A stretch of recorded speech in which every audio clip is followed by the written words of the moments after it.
கர்த்தருடைய பரிசுத்த நாமம் மகிமைப்படுவதாக.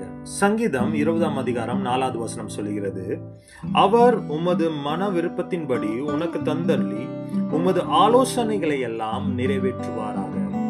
நாம் ஆராதிக்கிற தேவன் நம்மளுடைய மன விருப்பத்தை நிறைவேற்றுகிற ஒரு தேவனாயிருக்கிறார். நீர் வேண்டுவதை பார்க்கிலும் நினைப்பதை பார்க்கிலும் மிகவும் அதிகமாய் நம்ம வாழ்க்கையில அற்புதங்களையும் அதிசயங்களையும் செய்ய அவர் வல்லவராக இருக்கிறார். ஆனா இந்த மன விருப்பம் நிறைவேறணும்னா ஒரு காரியம் செய்ய அவசியமாயுண்டு.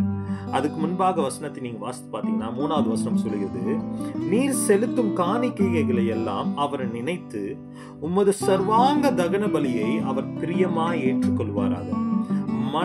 மனதினுடைய விருப்பங்கள் ஆசைகள் நிறைவேறணும்னா அதுக்கு முன்பாக ஒரு காரியம் நடக்குது. அது பேர் தான் சாக்ரிஃபைஸ், அது பேர் தான் பலி. அப்படின்னா நம்மளுடைய மன விருப்பங்கள் நிறைவேறும்னா ஒரு பலி செலுத்த அவசியமாயிருக்கு. சாலமோனுக்கு ஆண்டவர் தரிசனமாயி ஆண்டவர் சாலமோன் கிட்ட கேட்கிறார், உனக்கு என்ன ஆசையோ, உனக்கு என்ன மனசுல தோணுதோ, உனக்கு என்ன விருப்பமோ அது என்கிட்ட கேளு. அப்ப சாலமோன் சொல்றான், ஆண்டவரே எனக்கு ஞானத்தை தாங்க. ஆனால் ஆண்டவர் சாலமோனுக்கு தரிசனம் ஆகிறதுக்கு முன்பாக சாலமோன் செய்த ஒரு காரியம் என்னன்னா, தேவ சமூகத்துல 1000 பலிகளை அவன் தேவனுக்காக செலுத்தினான்.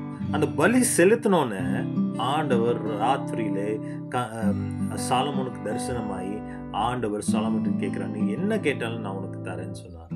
அதே போல நம்ம மன விருப்பங்கள், மனதில் இருக்கிற ஆசைகள் நிறைவேறணும்னா நீங்க தேவனுக்காக ஒரு பலி செலுத்த அவசியமாயிருக்கு.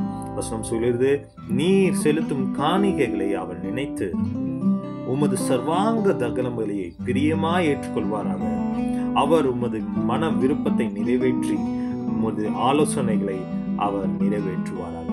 அதே போல நீங்க ஆண்டவருக்காக ஊழியங்களை செய்யும் போது, நீங்க ஆண்டவர் சமூகத்துல ஜெபிக்கும் போது, நீங்க ஆண்டவருக்காக கொடுக்கும் போது நிச்சயமாய் உங்க பலிகளை ஆண்டவரை ஏற்றுக்கொண்டு உங்க மன விருப்பத்தை ஆண்டவர் நிறைவேற்ற வல்லவராயிருக்கிறார்.